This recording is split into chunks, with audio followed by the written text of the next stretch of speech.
就是崇拜比较多，很多人极度喜欢这件作品。举其中的一个，就是大家有没有看过这个《追忆似水年华》这部小说，日常的。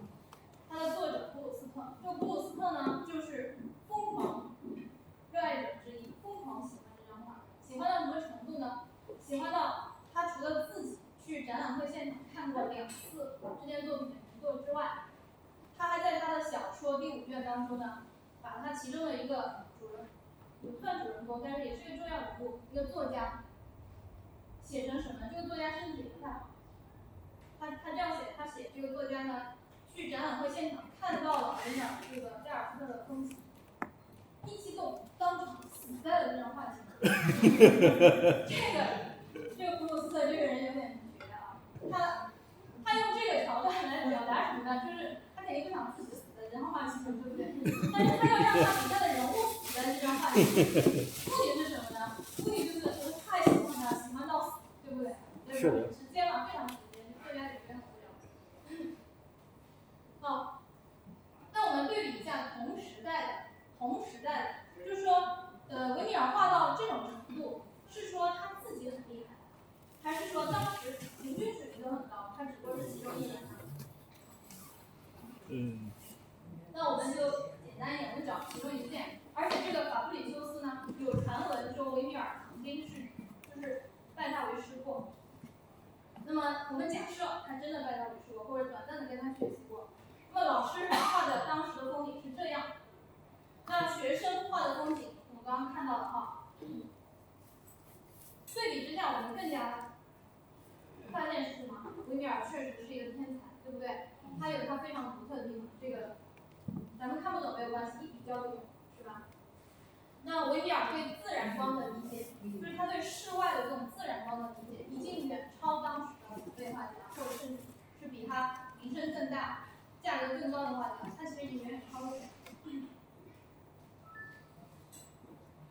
那么，到了17世纪60年代左右，就是大概在60年前后吧。这个时候呢，维米尔大概30岁，接近30岁，但是他的艺术上已经达到了一个高峰。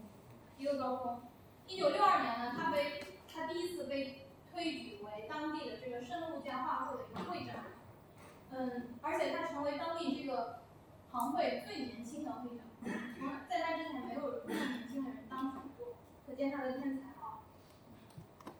好，我们现在看这2件作品的题材和构图都是相似的。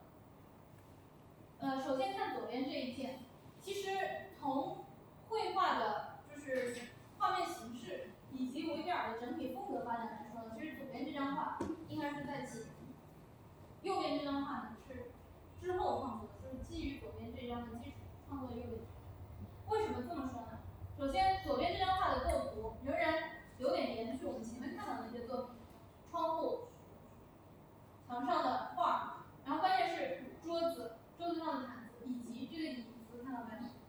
这个椅子经常被他这样斜着安置在画面当中。它不仅仅是为了讲故事，讲故事是顺带的。它为了什么呢？它为了表现的是那种空间纵深感。因为在那个时候，荷兰其实大家也在这画家们之间也在 PK 是什么呢？就是谁能把这个室内的空间感描绘得更深、更自然、更逼真，谁就最牛，对吧？那他经常是用这个道具的。据说他43岁死的时候，清点他遗产的时候，他的遗产里面有2把椅子。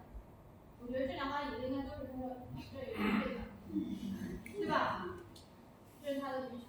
好，先创作了这幅作品，到了这幅作品里面，我们会发现他人物更集中、更凝练，就是多余的一些东西已经去掉了，就是在追求形式上，他把一些就是杂无的东西去掉了，让这个主体人物呢放在更核心的位置，而且他非常擅长让人物之间产生一种视线上的、焦点上的一个互动，在画面当中，这个人是个陪衬，他是为了讲故事，完善这个故事，好像这个男子似乎是在追求这个姑娘，然后呢胆子不够，然后找个朋友来给他壮胆。但这个朋友呢，就是我是个电灯泡，我要隐藏自己啊，他就在旁边讲睡觉。好，那么画面的主体呢就放在这2人身上，这2人身上呢是有